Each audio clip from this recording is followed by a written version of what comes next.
Hello friends, मैं हूं doctor Arpana. आप सब लोगों का स्वागत है मेरे यूट्यूब चैनल में। मैं शेयर करती हूं आप लोगों के साथ हेल्थ टिप्स। साथ ही हम बात करते हैं डिजीज़ेस के बारे में, कैसे उनके सिम्टम्स के साथ डील किया जाए और होम्योपैथी कैसे आपको मदद कर सकती है। तो दोस्तों, आज हम लोग बात करेंगे फाइब्रॉयड यूट्रस के बारे में। तो इससे पहले कि इस टॉपिक पे मैं और बात करूं, आप लोगों से कहना चाहूँगी, अगर आपने मेरा चैनल अभी तक नहीं सब्सक्राइब किया तो इसको जल्दी से सब्सक्राइब कर लीजिए और बेल बटन को दबाना बिल्कुल भी ना भूलें, ताकि मैं जब भी कोई वीडियो पब्लिश करती हूँ या मैं लाइव Q&A सेशन में हूँ तो आप लोगों तक नोटिफिकेशन पहुँच पाए और आप भी मुझे ज्वाइन कर सके। तो चलिए दोस्तों, शुरू करते हैं आज का टॉपिक, फाइब्रॉयड यूट्रस। तो फाइब्रॉयड यूट्रस, जिसको हम यूट्रस में रसौली भी कहते हैं, यूट्रस यानी कि वूम्ब या बच्चादानी। तो फाइब्रॉयड यूट्रस, इसका क्या मतलब है? फाइब्रॉयड यूट्रस का मतलब है कि यूट्रस में अगर आपको किसी प्रकार का बिनाइन कोई ट्यूमर ग्रो कर रहा है तो उसे हम कहते हैं फाइब्रॉयड। अब फाइब्रॉयड कई प्रकार के हो सकते हैं, वो डिपेंड करता है कि जो यूट्रस है या जो वुम्ब है तो उसका किस लोकेशन पे ग्रोथ है या ट्यूमर है, उसके हिसाब से हम इसको नेमिंग करते हैं।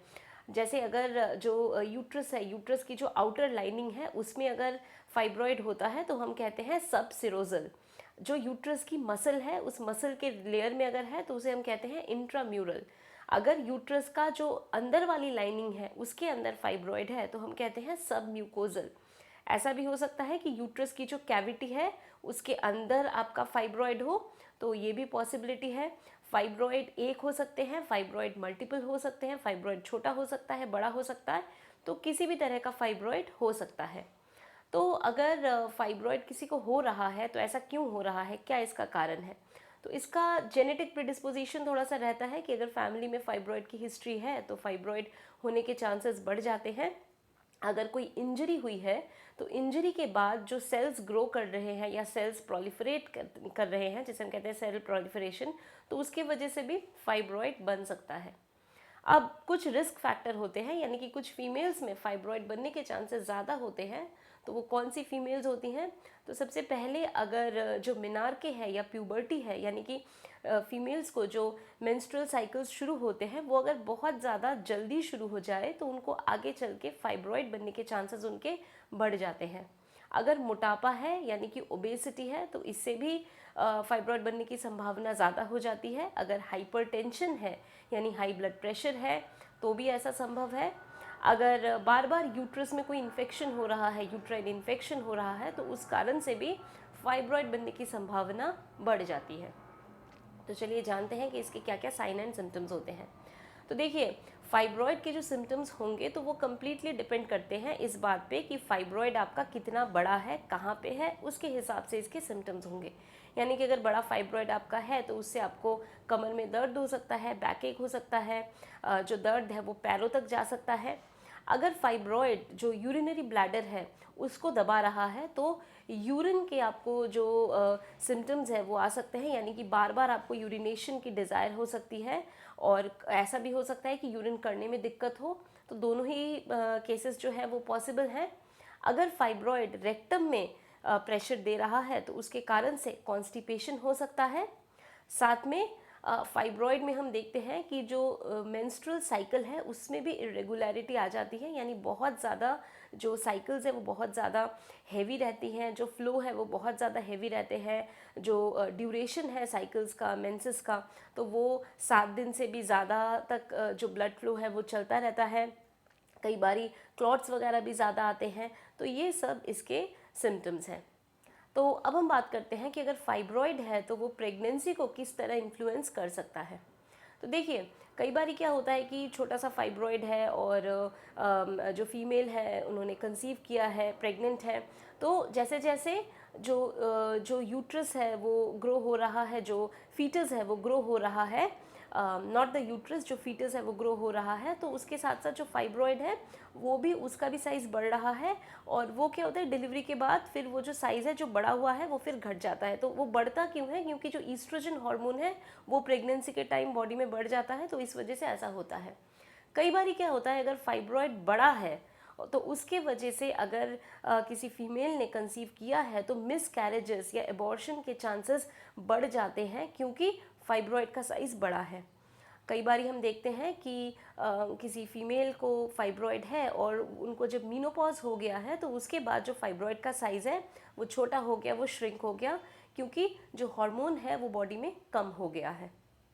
तो ये फाइब्रॉइड अगर है तो ऐसा नहीं है कि प्रेगनेंसी नहीं हो सकती, तो बिल्कुल प्रेगनेंसी हो सकती है। खाली फाइब्रॉइड अगर बहुत ज़्यादा बड़ा होता है तो उसमें थोड़ा सा प्रिकॉशंस लेना पड़ता है, वो देखना पड़ता है कि क्या फाइब्रॉइड का लोकेशन है और किस तरह वो प्रेगनेंसी को इन्फ्लुएंस कर सकती है। तो चलिए अब हम बात करते हैं कि अगर फाइब्रॉइड है तो क्या क्या हमें जनरल मेजर्स हमें क्या क्या उठाने चाहिए। तो उसके लिए सबसे पहली चीज़ है कि अगर मोटापा है, ओबेसिटी है, तो उसको कंट्रोल करना है। दूसरी चीज़ क्या है कि जो लाइफस्टाइल है वो एक एक्टिव लाइफस्टाइल को मेंटेन करना है, एक्सरसाइज करना है। एक्सरसाइज बहुत ज़रूरी है, फिजिकल एक्टिविटी, एक्सरसाइज, और ये डेली होना चाहिए। ये नहीं कि कभी एक्सरसाइज कर लिया, डेली अपना जो एक रूटीन है वो फॉलो करना है, एक्सरसाइज करना है। आप नॉर्मल वॉकिंग कर सकते हैं, जॉगिंग कर सकते हैं, बट उसको रेगुलरली मेंटेन करना है।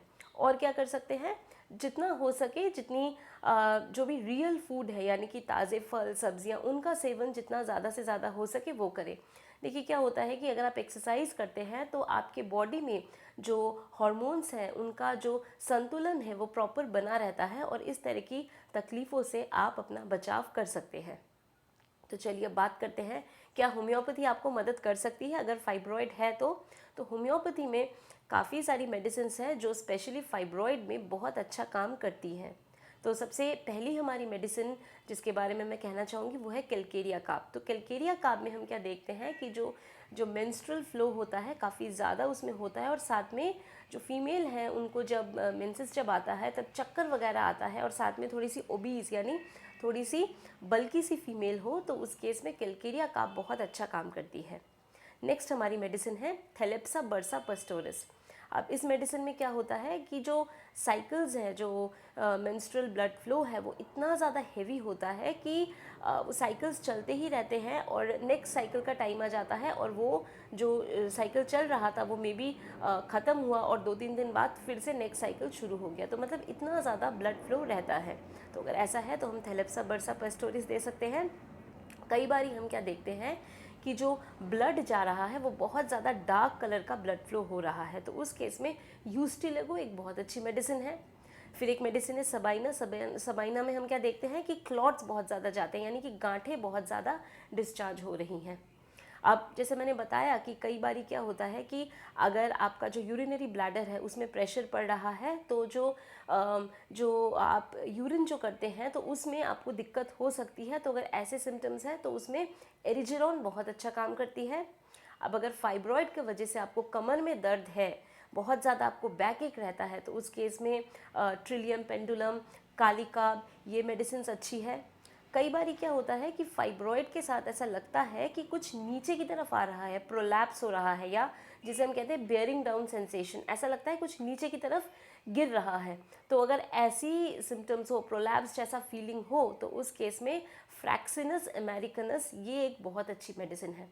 तो दोस्तों देखिए, मेडिसिन जैसे मैं हमेशा कहती हूँ कि मेडिसिन होम्योपैथी में टोटली डिपेंड करते हैं कि आपके सिम्टम्स क्या है, आपके प्रेजेंटेशन क्या है, उस बात पे। तो मेडिसिन और भी है, बट वो कम्प्लीटली डिपेंड करता है आपके सिम्टम्स में। और जैसा मैं हमेशा कहती हूँ कि सेल्फ मेडिकेशन बिल्कुल भी नहीं करना है। अगर आपको अपने किसी भी कंडीशन के लिए आपको मेडिसिन लेनी है तो आपको ज़रूर फिजिशियन को आपको कंसल्ट करके लेना है। अगर आप मेरे से अपॉइंटमेंट लेना चाहते हैं तो उसकी सारी डिटेल्स नीचे डिस्क्रिप्शन बॉक्स में है। और दोस्तों जैसा मैं हमेशा कहती हूँ, खुश रहिए, मुस्कुराते रहिए, स्वस्थ रहिए। अगर आपने मेरा चैनल अभी तक नहीं सब्सक्राइब किया तो इसको जल्दी से सब्सक्राइब कर लीजिए। बेल बटन को दबाना बिल्कुल भी ना भूलें, ताकि मैं जब भी कोई वीडियो पब्लिश करती हूँ तो आप लोगों तक वो वीडियो पहुँच जाए, वो मैसेज आप लोगों तक पहुँच जाए। मैं उम्मीद करती हूँ कि ये जो इन्फॉर्मेशन मैंने आज आप लोगों के साथ शेयर किया फाइब्रॉइड यूट्रस के बारे में या रसौली के बारे में, आप लोगों ने इसको पसंद किया है तो इसको जल्दी से लाइक कर दीजिए, इसको शेयर करिए अपने फ्रेंड्स, फैमिली, सब लोगों के साथ, ताकि बाकी लोग भी इस वीडियो का बेनिफिट उठा सके। और इस वीडियो को देखने के लिए, मेरे साथ जुड़ने के लिए थैंक यू।